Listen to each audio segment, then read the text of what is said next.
Who likes Hudson Soft?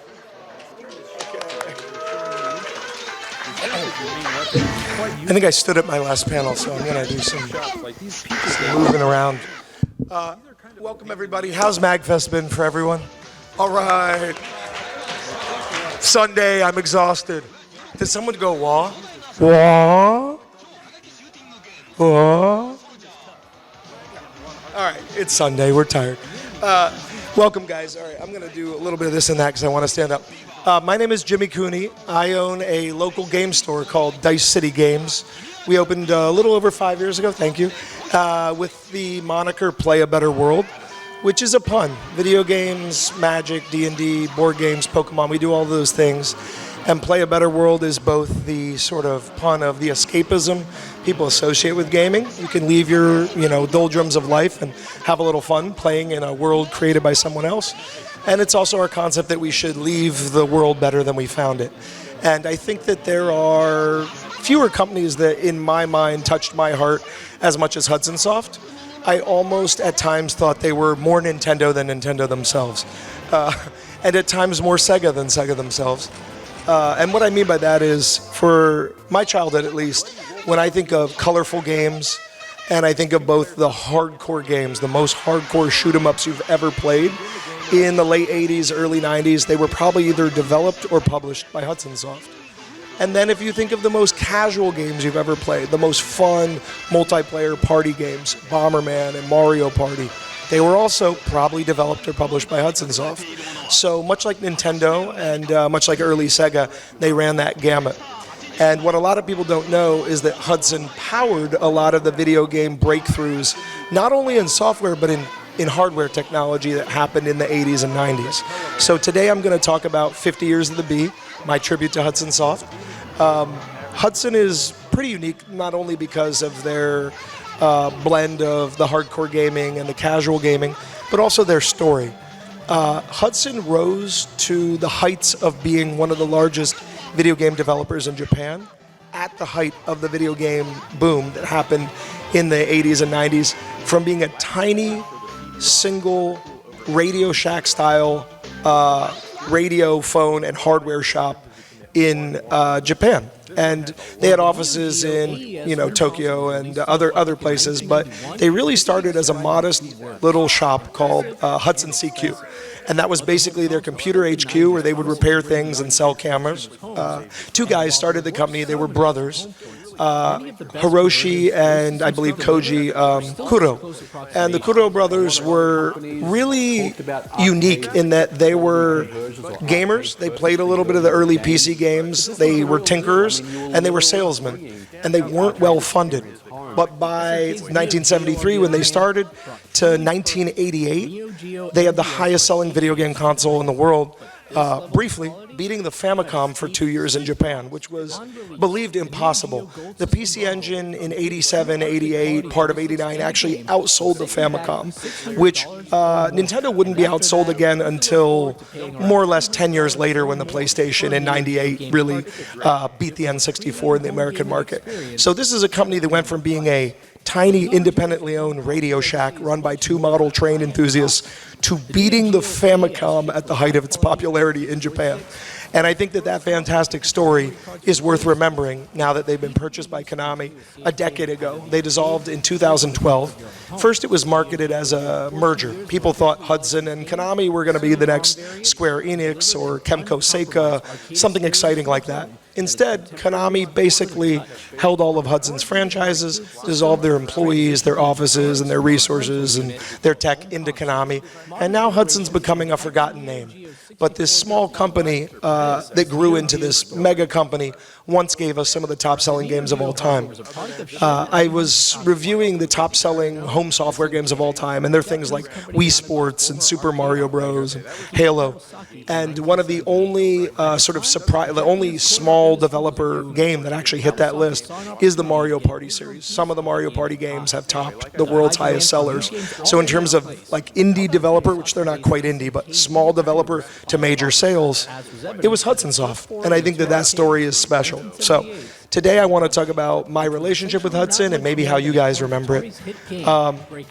Is there anyone in the room whose first game they really remember playing at home or at a friend's house was something like Adventure Island, Bomberman, Mario Party? Any other Hudson first in the room? Awesome. What was your first game? Splatterhouse. And yours? Mario Party 6, nice. Mega Bomberman?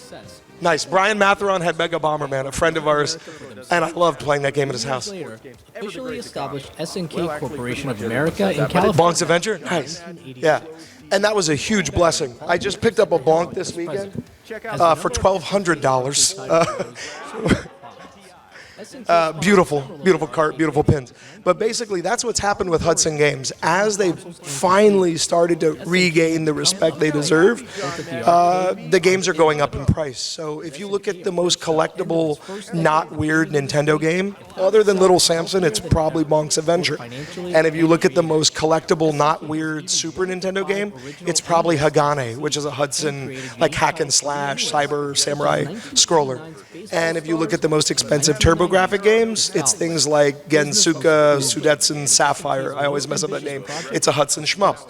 And so they're bridging this world of literally some of the cheapest, easiest pickups you can get on the Nintendo. Things like Mickey Mousecapade and Adventure Island onto the literal most expensive games for each console they graced.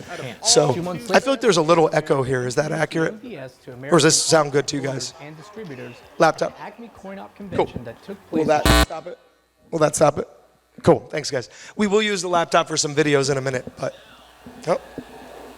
video wants to start now. An arcade cabinet that, depending on the now that's an interesting. Released in Japan by Namco or there you go. Or whatever. Yeah. Okay, so let's dive into the early history of Hudson and how it relates to our lives as American consumers. The first thing that they did that I think really relates to the American audience is everyone knows the story of Nintendo, right? This Japanese company that made Hanafuda playing cards, got a license with Disney, made Disney poker cards and stuff for the East, and eventually through Love Hotels and toys and Test Your Strength arm games and the Ultra Hand by Gunpei Yokoi, went from gadgets and gizmos to Super Mario Bros. And along that path, a young artistic game designer, actually he was an art designer turned game designer, Shigeru Miyamoto, created Donkey Kong, and from Donkey Kong, Super Mario. Well, his other big hit was working on Tennis, which was part of the Nintendo Arcade Versus system. And Tennis and its Famicom port were partially developed by Hudson Soft. So from literally the earliest days of Miyamoto working on Donkey Kong and Tennis and things like that, you had Hudson Soft getting involved behind the scenes at Nintendo. They developed a close partnership, and Hudson became the first third-party software developer for the Famicom and, in turn, the Nintendo Entertainment System. And that's a really special relationship. Anyone who knows anything about Nintendo in the 80s knows they were extremely tight-lipped with their software, their franchises, their technology. And this black box label of games series that we're all familiar with, Gyromite, Tennis, Mario Bros, Super Mario Bros, Ice Climber, all those games, I believe the only other developer that really touched this series was Hudson. And then that carries on to some of the earliest side-scrolling Mario games. Everyone knows about Super Mario and Super Mario 2, and how Super Mario 2 started out as what? Does anyone remember? Doki Doki Panic, right? Okay, well, do you know about the original Super Mario Bros. Sequel? Who knows about the Lost Levels? Okay. Does anyone know about Super Mario Bros. Special? Okay, we actually know some people. Yeah, so that was Hudson's side-scrolling-ish sequel to Super Mario Bros.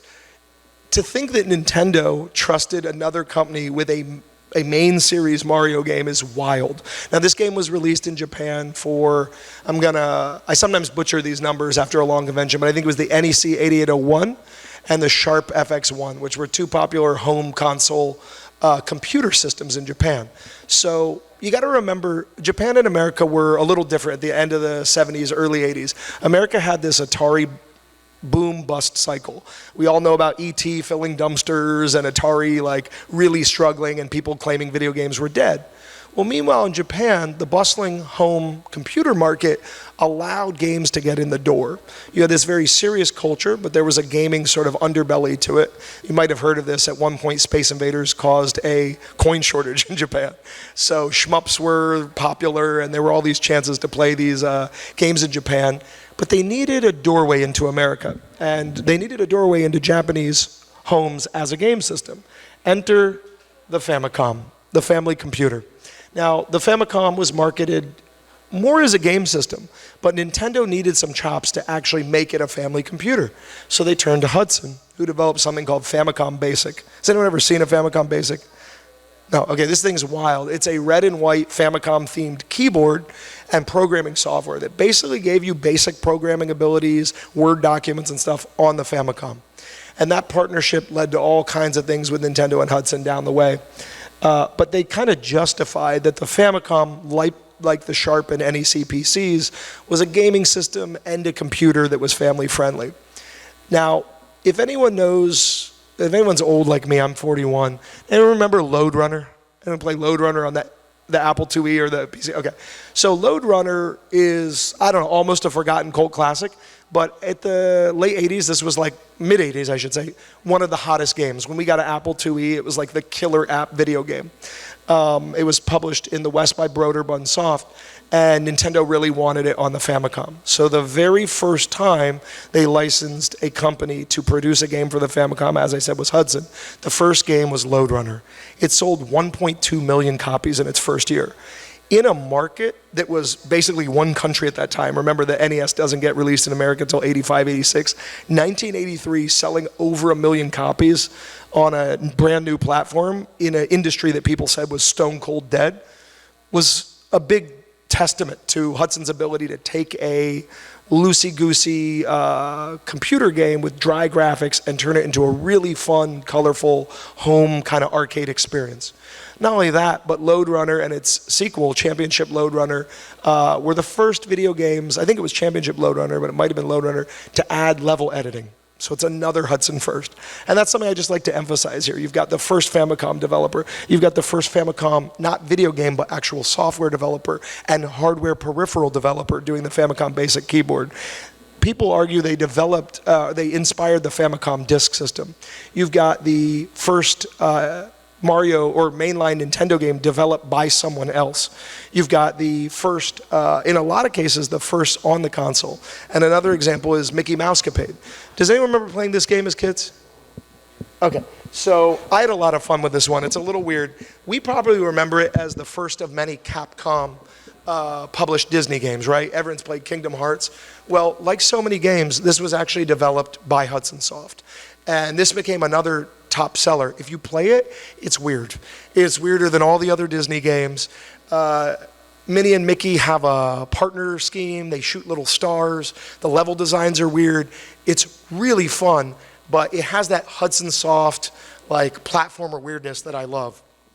So Nintendo made this huge deal in the East by getting the first license with Disney to produce playing cards. Hudson comes along and develops the first Disney game, which to this day are some of the most relevant games when they come out. So that's another first. And then I just want to talk for a minute about how they broke into their own little world of needing a platformer like Mario. And that is Master Higgins, aka Takashi Meijin. There was a popular Sega and Westone arcade game. Does anyone know what I'm about to say? Starts with Wonder. Wonder Boy. Wonder Boy was a hit in Japan, and everyone needed a Mario. Everyone needed a running, jumping, stomping enemies, 2D side-scrolling character. So Sega, with Westone, Sega published for the arcade, and Westone developed a game called Wonder Boy. Anyone ever played a Wonder Boy game? So this is part of the legacy. These games are coming out on Switch still right now in 2023. There's a Wonder Boy game coming out. And Hudson, in one of their many partnerships, got the rights to the game, or so they thought. They bought the software development and engine for the game, but Sega kept the name. So when Hudson ported the game to the Famicom, thinking we're going to have Wonder Boy on the home system, we're going to have this big seller, turns out they just got the engine. And with that, they rebranded it, and little homie got some new power-ups, including the Hudson Soft B, and that became Master Higgin, a.k.a. Adventure Island. Now, Master Higgins was just the sort of Western character for the game, but the actual game in Japan was known as Takashi Meijin's Adventure Island, or Buku Nojima, Takashi Meijin Buku Nojima. And basically what that means is the first real-life gaming celebrity was born. Now this guy is sort of like the Miyamoto of Hudson Soft, but instead of being an all-star developer, he did a little bit of developing. It was kind of the opposite. He was pulled out of the marketing developing team to be the face of Hudson. This is something we saw in the modern era with people like Reggie Fils-Aimé being the face of Nintendo during the late GameCube and the Wii era, right? What was Reggie's big saying? What did he say at E3 that year? My body is ready. Yeah, exactly. Exactly. So that my body is ready. That all begins with this little homie here on a surfboard rescuing his tropical island girlfriend, Tina. And the real story is that Hudson understood in a way that maybe no one else did, that video games were at this burgeoning point where the arcade was losing its momentum, right? Arcades were still big coin ops in Japan in the mid to late 80s and early 90s, but something was changing. The home console was about to completely take over, starting with the Famicom and then with the PC Engine, which was the Hudson developed system. And to bridge that gap that they were trying to do, arcades, computers, video games, they said, we need a face of the company. And this guy was so good at video games that children in Japan basically started worshiping him. He would show up at arcades and people would ask for signatures. Does anyone know how many times Master Takashi can push a button in 1 second? 15? Anyone else? 7, 15? 6? 16. So this guy became known as 16-shot Takashi Meijin. Huh? It is possible, yeah. And he's beat it since then once or twice, and people have claimed to do 22. That seems literally impossible. The way you do it is you do a muscle spasm. I don't know if you can see my finger, but if you do a muscle spasm with your forearm, you can, if you're really good at it, you can shake it and hit a Famicom button. There you go. Exactly. So you can see the spirit of Hudson's rapid button pushing. And that led to another Hudson first. They developed the first turbo pads, the first rapid fire buttons. Well, all this, again, in an arcade home console partnership leads to probably since Space Invaders, the most important shoot 'em up. If you look at the early Space Invaders, Galaga, Galaxian, they're great games. You can't knock them. Missile Command, all of those games. But they all involved you being more or less stationary. They weren't truly scrolling. Enemies came to you, right? You didn't come to the enemies. Well, Star Force is the first major vertical scrolling shooter released by Tecmo in the Japanese arcades. And people went wild. People loved high score games. So again, needing someone to competently port this to the Famicom, Tecmo and Nintendo turned to Hudson. So they developed the port not only of Wonder Boy to the Famicom and Tennis to the Famicom, and then they did Star Force to the Famicom. We are partially here right now, I honestly believe, at MAGFest 2023 because of this action that Hudson Soft did. By taking a high-score arcade game and making a truly good port. If anyone knows, the like Pac-Man port for ColecoVision was garbage. The Donkey Kong port for Nintendo wasn't as good as the arcade, right? These are pretty famously, they were not recreating arcade competitive type games that people wanted high scores in. Until suddenly, Nintendo brings Star Force home to the Famicom. In Japan, the game sells over 1 million copies. People are going wild for it. And they decide we need a sequel. Does anyone know the sequel to Star Force that Hudson developed and published in 1985-86? Star Soldier. Thank you guys for being with me today. You're my little Star Soldiers, and we've got more. But what I want to say is that Star Soldier home port, that Star Soldier home developed became the first competitive game. We all know Smash Bros. We all know all the games that people are here playing in high scores. While there were high-score game culture in arcades, and even back then people like Twin Galaxies were recording home and arcade scores, the idea of a truly competitive game played in a circuit with experts at that game began when Hudson released and created the Hudson Caravan. Does anyone know what the Hudson Caravan is? Okay, a little bit. So Hudson Caravan was basically the progenitor to the Con. The American con scene arguably began with wargaming, people playing Napoleonic battles with little toy soldiers and Gen Con, right? We've heard of Gen Con, big Magic, D&D, board game, everything con, right? Well, Japan, the culture began different. It began with Hudson bringing a little van, a little yellow van, to different malls and arcades, expecting 200 people to show up and try Star Force. The first one, over 2,000 people showed up to this like food truck of video games, and everyone was completely overwhelmed. The second one, like 10,000 people showed up, and that was the birth of these sort of modern, like what became our modern scene of competitive games, was Hudson bringing around a van with flat panel TVs, which were way ahead of their time, and setting up all of these consoles with little Famicoms and arcade joysticks, and people playing Star Force and Star Soldier to compete at a high score in a national competition. And if you really start to think about what that means for us today, we're all gathering because of companies we love, because of a community we love. Some people are gathering here to compete, make high scores, buy games. That really all started in 1985, 86 with Star Force and Star Soldier and the Hudson Caravan. So I'm going to take a minute to break this up and show you a little video of the Caravan to give you a taste of what it was like. Give me one moment to switch to video.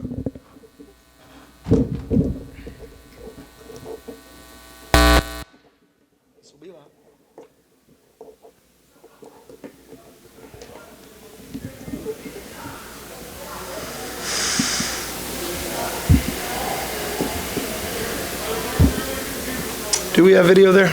Do I have a technical guy to check that?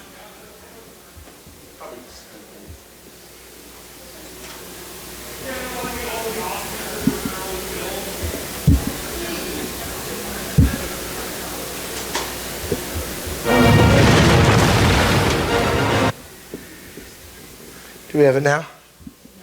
No. It takes a while. Okay. I want to jump this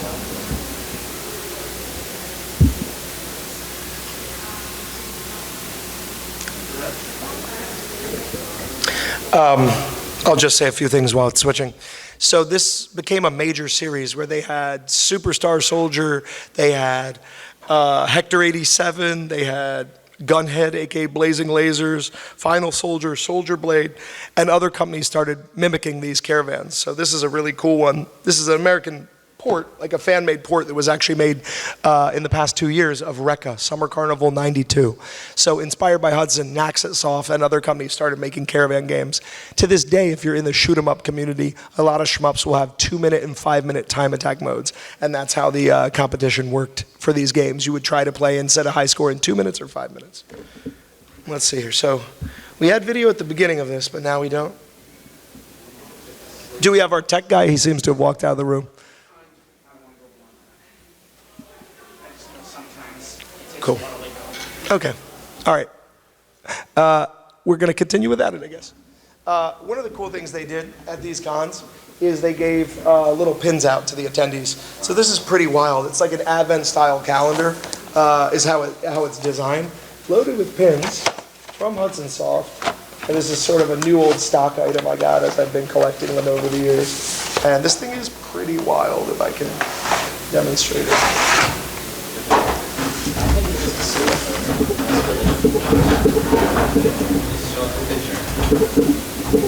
There is no one from MAGFest in this room, right? Yeah. From MAGFest? Yeah. Is it possible to have that thing? Where is? Oh, I thought there's supposed to be someone in the room all the time, but I'll see if I can find some. That's cool. See this Takashi Asian, I am the champ. So they understood that there was going to be this competitive gaming culture. I think way before I actually don't know of a piece of home competitive gaming swag older than this. So kind of cool. And people were coming out to these and getting awards and winning prizes and getting pins for participating. James, can you talk a little louder? Yeah. So just to move this around, this is an early batch of these championship Hudson pins. I'm just going to run around the room real quick here. I think this is really cool. As I've been collecting Hudson and trying to record their history, I've been going to places and getting as much as I can of their old swag. I have the Hudson Entertainment, which was their U.S. branches, big banner that hung in their boardroom in my house. That's kind of exciting. Now take a look at this. You see these ones that say, I am the champ, Takashi Nation. And they have his face. So that's wild. If you guys think that like Valorant or something has the most hype, you gotta imagine what it was like for little kids in Japan going out. This guy even got a record. Hudson created a record deal and he put out like songs and raps and stuff. So it's a pretty wild. It's a pretty wild song. He was, yeah, he was a pretty celebrity player, and it would be really cool to show some videos, but I'm not sure if we have that capacity. So let's see. Is anyone familiar with Bonk? Oh, yeah. Okay. We talked about Bonk a little. In Japan, known as PC Kid. In Europe, known as BC Kid. Bonk was a classic example of Hudson.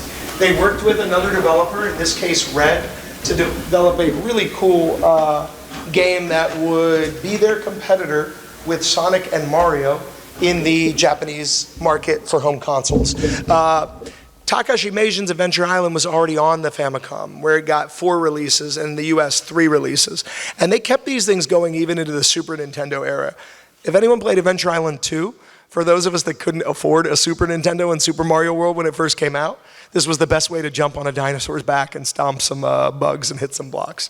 I remember renting this game with my brother and my sister from Errol's Video in Wheaton, Maryland as kids, and I think it changed my life. The colorful graphics, as you can see, it's one of our framed pieces here. The colorful graphics, the dinosaurs jumping on a skateboard, it was literally everything a kid wanted in 1989, 1991. So, cool. So basically, this continued for years. They came up with awesome games. They created awesome partnerships. They developed new technology, and it culminated with them trying to release the PC Engine in North America with a partner. They didn't have the marketing budget to break into America the way Sega did. There we go. Cool. And do we have the ability to turn the light down a little or no? And so the TurboGrafx 16 was born between a partnership between NEC and Hudson, which was really cool. Has anyone ever played a TurboGrafx or owned one? Wow. That counts for these purposes. No one owned an OG TurboGrafx. That was the problem. In a wild move, completely confident in what they had on their hands, the American NEC publishing house invested in having 2 million TurboGrafxs made.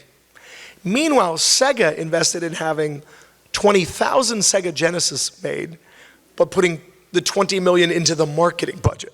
So Sega, in a really cool move, was able to break into the American audience with the Sega Genesis, underproduced and over-marketed, and NEC, thinking Hudson had created gold in Japan with a PC Engine, took the PC Engine, which was small and compact and white, and cool, and its games were the size of a credit card, and it said, Americans like things big and black and extreme with neon green, so let's spend 2 years converting the PC Engine into the TurboGrafx, release it with no games and no marketing budget, and we'll definitely sell 2 million copies. Unfortunately, they got wrecked. For the collectors out there, it means your PC Engine and TurboGrafx games are worth a lot. These are games I picked up this weekend. Newtopia, Hudson's adventure of, basically it's an adventure game in the spirit of Legend of Zelda. A crisp 300. Dungeon Explorer, an early dungeon crawl RPG. Valis, another rare RPG, action RPG they brought to the system. And eventually, the TurboGrafx was rebranded after becoming the first CD system, another Hudson first. Before the Saturn, before the PlayStation, hell, before the Sega CD, Hudson brought the Turbo CD to the market, the first home console CD system. And with it, symphonic music, amazing gameplay, more colors than anyone, and eventually the Turbo Duo, their ill-fated home CD system competitor to the Saturn and the PlayStation. So let's take a quick look at those early days of the Caravan Festival. This is loud and Japanese, so prepare yourself. If we have the audio. We might not have the audio.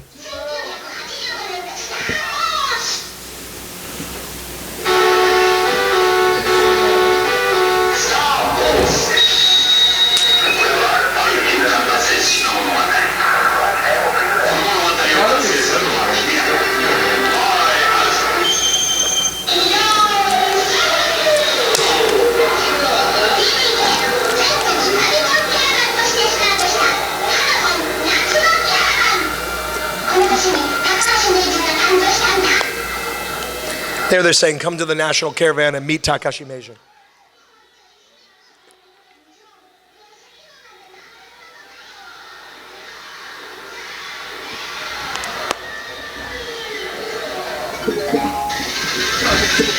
Eventually, Bomberman became part of the caravan.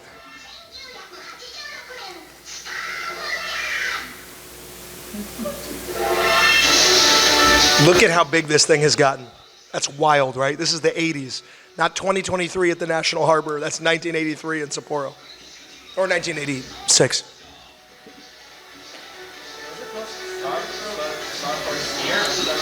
Star Force in the US was published by Tecmo, who owned the rights, but developed by Hudson.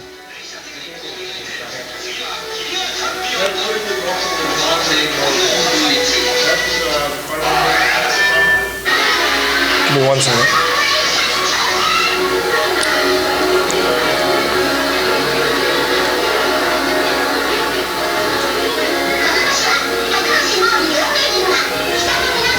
I just think this culture you see here is so beautiful. Who does this remind you of? To me, that's MAGFest. I mean, it's the only con I've ever been to, really, where there's a room like this lined up with TVs, with consoles right next to them, and you get to play the games. It's just, I see the DNA of so much of today's gaming culture in what Hudson was doing back then. Doesn't that look like Gaylord to you? That's crazy. It's got the Ferris wheel. Needs more alcohol. I mean, these kids were like 10 years old. Another great shmup that had both vertical and side-scrolling levels, another Hudson Soft first.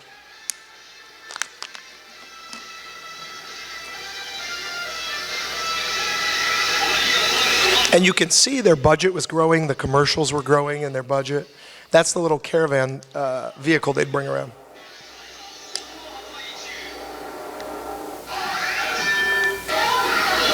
Watch how the crowds keep growing.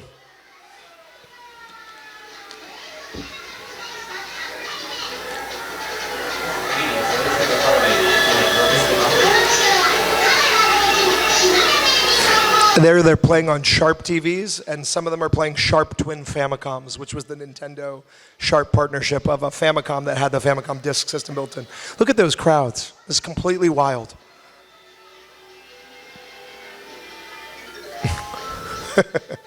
Shortly after this, with baseball craze big in Japan in the late 80s, they had a baseball game become part of this. Yeah, we'll have a commercial. And then they had a Bomberman game and then more shmups. So that was a good example of what we were dealing with here with Hudson in those early days. So I just wanted to take a brief aside to show that. Some of these other videos are definitely worth your time, but we'll do more of those later. So let's see here. A little bit of our Hudson stuff. All right, so back to what I want to say here. Basically, that's kind of my pitch to you, is that as you go through these games, you want to think about who developed them and the story behind them. And what DNA do we find in modern games? For me, I find Hudson in the party games. After they were purchased by Konami, a number of Hudson members left to work with Nintendo and a Japanese media giant, a company called ND Cube, which still develop the Mario Party games to this day. So guys who worked on Mario Party back in 1996 are still working on it, probably into 2026. And people who worked on those games developed Wii Party and tons of other games. People from the original Bomberman team, while the head of the team left, some of them are still around. And these games have graced every system. So here's Game Boy Wario Blast, which is a Wario Bomberman crossover. I don't remember a time Nintendo did that until the GameCube era, when they did like Star Fox crossovers and Link and Soul Calibur. Again, very ahead of its time. Bomberman even graced the Virtual Boy here with Panic Bomber, which was their puzzle game. And of course, Bomberman continued into the modern era with PS2, PS3, and Wii releases. One of the biggest follow-ups, probably the most successful casual sports game after Wii Sports, was the Deca Sports series, also developed by Hudson. And then you see their games continue to sort of wane in their ability to market them and to produce them at mass levels as they were struggling. And the reason that struggle happened late in Hudson's life wasn't because they were failing as a developer. They were still putting out hit games. But it's because their bank failed in Japan during the economic recession. Apparently, banks aren't federally insured there. So in America, if you lose your money, your bank goes under, you've got some protection. Overnight, when their bank failed, which was a small bank that had originally been in the little shop where they had their little Hudson CQ Radio Shack style store, and they had put billions into over the years, the bank failed. Hudson lost tons of money, and that's what allowed Konami to help support them as a partial shareholder, end up buying the majority and phasing them out. Now you'll see Konami doing things like publishing the PC Engine Mini and the TurboGrafx 16, which give you a chance to play a lot of these Hudson greats. And then you've got things like the Virtual Console. I just pulled out this little advertisement, which is really cute. This is an interesting example of what Hudson was up to around the 2006 to 2011 era, which was its final years. They were still very prolific. I'm looking here on WiiWare. Hudson's games were all over this thing. They were, I believe, the most published WiiWare game after Nintendo because they got the PC Engine, TurboGrafx, all their NES games there. And one of the things they did that I just love so much is they touched every series. Hudson had a Mario game, a side-scroller in Japan. Hudson ported and actually redeveloped Ninja Gaiden for the TurboGrafx and PC Engine. A lot of people consider it the best Ninja Gaiden, and it wasn't made by Tecmo or Team Ninja. It was made by Hudson. They did Tetris Party for the Wii. They did basically so many games that you just wouldn't even understand were theirs. Like I said, from tennis early in the day to even today doing the Mario Party games sort of via the ghost of Hudson. So that's part of what I wanted to say there. I'm going to open this up now because I have so much I could say about Hudson, but I know it's been a long weekend. So let me see what you guys remember and what your questions are. I'm going to go 1, 2, 3, 4. Okay, go ahead. Let's see if I got you right. Initially, it seems like your opinion overall, you mentioned colorfulness. A person who's probably either more passionate or even more of a Hudson fan than me, they once said of Xanadu, more than likely it was intended to make fun of games like Gears of War in that generation. All the browns and grays and stuff like that, it's like a complete contrast to that overall colorful vibe. And isn't that a magnificent way that's not usually praised for the game? Yeah. Well, good question. So while Hudson had plenty of colorful games like the Adventure Islands and Bombermans, they also did serious games and not just shmups. I think that's something that's worth mentioning. On the NES, a lot of people are starting to respect this game, Xanadu, as one of the top 10 NES games. I've been increasingly seeing it on top 10 lists. It's an early action RPG developed by Hudson in partnership with Falcom. Now that's, again, part of the way Hudson stays alive today. If you know Falcom, these guys are behind games like Wanderers from Ys or Wanderers from Wise, as some people call it, Valis, all of these great games. They're still putting out games on the Vita and the Switch and stuff. And it all starts here with Hudson partnering with them and developing this adventure RPG that frankly rivals The Legend of Zelda. Now, actual OG Legend of Zelda, it's really hard to say. That's probably one of the most important video games that ever happened. But certainly it's better than Adventure of Link, which is a side-scrolling adventure RPG. Has anyone played Xanadu? Yeah? Do you guys love the game? You have fond memories? The soundtrack to Xanadu is one of my all-time favorites. Let me see if I can find it. Yeah. Watch this soundtrack. It's actually a reference to what is it, Xanadu? Xanadu, which is a previous, well, it's a game, a movie, a book, it's a bunch of things, but. Play on board. Right.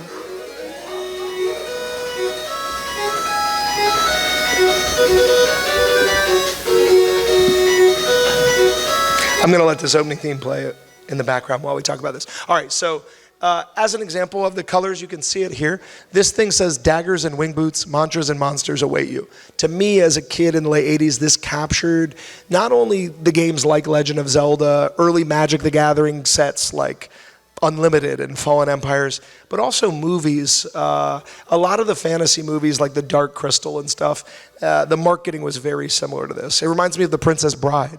And what is it, The Amazing Story, the one where they fly on the white dog? Never-ending Story. The marketing of Never-ending Story and Xanadu are almost exactly the same. I think we're going more for that, a look, but I still thought that was clever. Yeah, absolutely. A lot of games were brown. Exactly, yeah. I'm a little hard of hearing, so. Okay, so when the Wii Virtual Console was out, some of the Hudson shoot-em-ups and even the remakes or remasters of those have things like something called caravan mode. Yep. The video we saw on there with all the kids doing like a sport attack. Yeah. We originated from? Where'd I get the video from? Yeah, that's where the term came from. So the Hudson Caravan was literally a caravan of these vans showing up, opening them up, pulling out NEC and Sharp monitors and Famicoms and PC engines, setting them up, and people playing in these competitions. And that, to this day, exists as caravan mode, which is part of the legacy of Hudson. Thanks, man. Good catch. Yeah, that's on Wii Games. That's on Games Today. Downstairs, if you saw Video Games New York, a ton of the games that they're bringing to the U.S. and that Limited Run are bringing this have the Caravan mode, which is literally created by Hudson in 1985. Who was next? Was it you or you? You? My friend in the front row? Me? Yeah. Oh, sorry. Yeah. So it's kind of an easy question. I don't know. Have you heard of the game Arizon? Airzonk, yeah. Yeah. Yeah. So Hudson was constantly reinventing itself, and I think that's part of the elusive nature of the company. Trying to find an early mascot in Takashi Meijin at Adventure Island, and then working with Red, which was a small developer who they both taught and learned from. Red even had offices inside of Hudson's HQ at one point.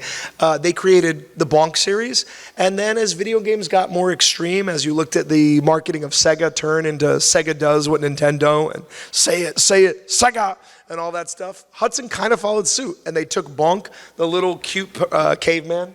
I've got a Bonk. I've got a couple Bonks floating around, but if you look at his Japanese marking versus American marking, his American marking, he's like growling and eating a giant piece of meat, and he's got muscles and stuff. In Japan, he's like a baby. He's like a baby caveman, but in America, he's an extreme caveman. Well, the same thing happened next. They decided to take their shoot 'em up abilities and mix it with Bonk, put a mohawk on him, some sunglasses, make him fly, and he became an extreme space shoot 'em up platformer sort of mascot. And the mascot of Airzonk did not work competing against against Super Mario World and Super Mario 64 and Sonic 3 and the like. Do you have a little bit or know a little bit about the history of the name and logo? Say it again. History of the name Hudson. Yeah, and the logo, awesome, good question. Listen to that soundtrack. This is a jam. So when the Kuro brothers created Hudson, they were big fans of trains, planes, and automobiles. And some people originally thought it was the Hudson car, which is a classic car. Other people thought it was the Hudson train, which it turned out ultimately it was. And these guys were obsessed with real trains, model trains, steam engines, the way things worked. And that became a big part of the company's culture. There was even a mini train on the balcony of Hudson Soft's research and development studio that you could ride around. It was wild. And I think that the name Hudson, the logo, all of that, it was lucky, in fact, that it worked for Western audiences, because in our vague memories, we might remember that there was an early car called Hudson, and it's a name given to boys in the West. But in Japan, it had this relationship to trains and, gyroscopic things, and it really worked well. The B logo, I don't know the exact history of how they chose it, but I do think, again, it's one of the most important things in video game history. When you see the B, I don't know if I have a very good example of it that's large enough for you guys to see, other than these pins, but like when you see the B, you know it's a Hudson game.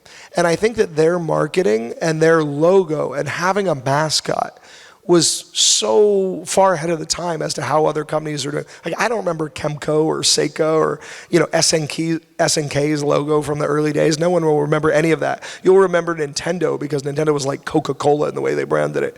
But after Nintendo and Sega, I really think Hudson had the best marketing, from having a sponsored player. I mean, we're talking about the first sponsored gamer in Takashi Meijin, to having the first competitive gaming circuit, the first cons of this type in Japan, to having this logo that was just everywhere. So, good point. The B is called the Hasasuki. I think I'm probably butchering the name, but it is in many Hudson games. If you play Super Mario Bros. Special or some of the other games, there's a little one-up bonus that is the little B, and definitely worth finding. It's kind of like finding Mega Man's head in a Mega Man game.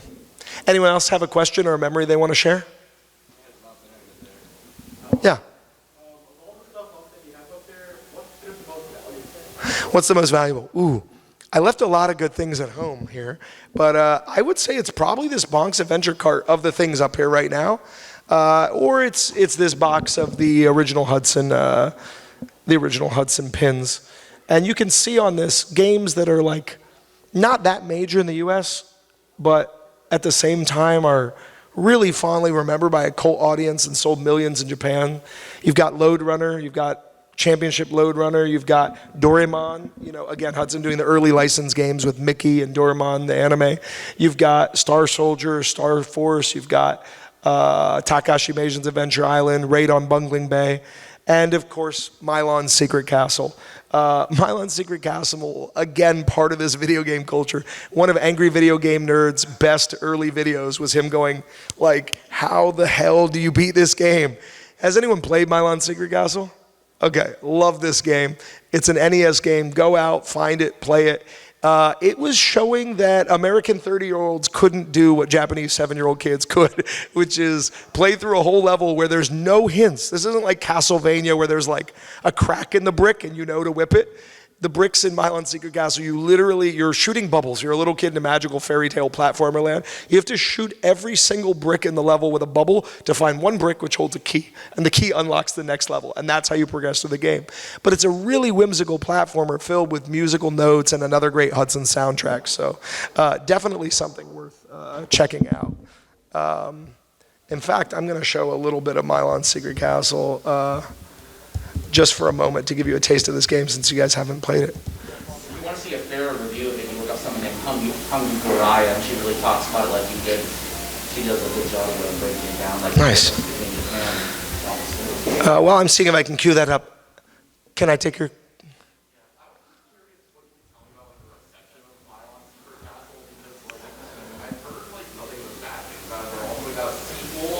Yes. Funny. Okay, great. Classic Hudson. So this game sells over 1 million copies in Japan. It's one of the best-selling Famicom platformers.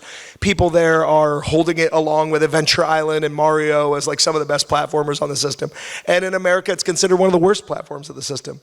And that's something where Hudson often got kind of stuck in between the cultural differences of the East and the West. This is the Angry Video Game Nerd video. You can see a little bit of the gameplay here with Mylon jumping around and trying to break every single brick to find out what's happening.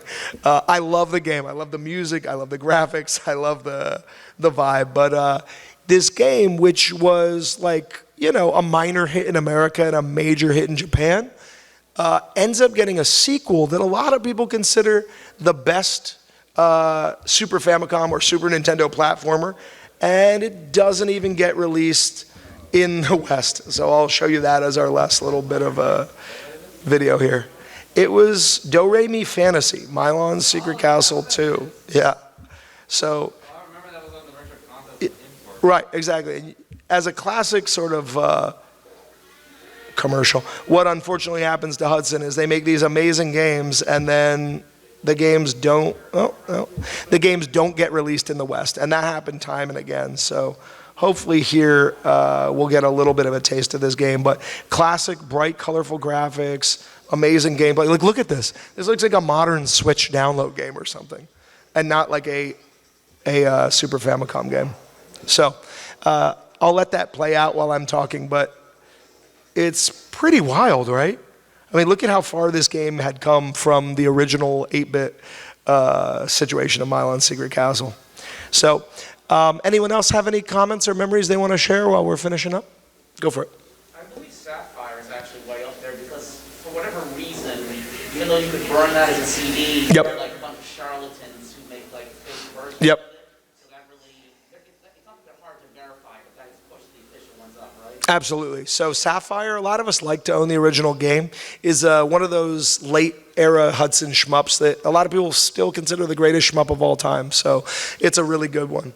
But I just want to take time to say, remember your favorite memories. Remember the developers that made them. They won't all be here in 10 years. A lot of these companies are getting bought up. I heard SNK was bought up by a Saudi oil billionaire recently. I don't know if that's real, but it's wild. Hudson was bought up by Konami, and they've sort of squandered their franchises, except for Bomberman. We still get good Bomberman games here and there. And remember that these original guys who were developing games in the 70s and 80s are really old right now. I mean, rest in peace Satoru Iwata, rest in peace Gunpei Yokoi. We have guys like Shigeru Miyamoto and some of the, Nakamoto who worked on the original Bomberman. These guys are truly living greats. If you ever get a chance to see them at something like E3, their rare public appearances in the West, definitely go check them out. And the next time you're looking for something to play, be it on the Nintendo, Super Nintendo, Famicom, N64, TurboGrafx, Turbo Duo, and Dreamcast. I mean, every single console got Hudson games. I recently discovered a very deep, very hardcore, online, cel-shaded RPG from Hudson on the Dreamcast. Like, this game, if it had been published in English, would probably be a most coveted Dreamcast game. Instead, it's a $20 Japanese-heavy import. But that's the type of stuff they did. They sometimes dump millions of dollars into games that never made it to the West. But definitely check out any of these games if you get a chance to play them. Thanks for coming out. Sorry we had some technical difficulties. I had a blast at MAGFest. And if you guys are local, grab one of our business cards, grab one of our zines. We're in the Silver Spring area right outside of Washington, D.C. We love retro games. I'm Jimmy Cooney. My company's Dice City Games, and you're welcome to come up and see all this stuff at the end. Thank you, guys.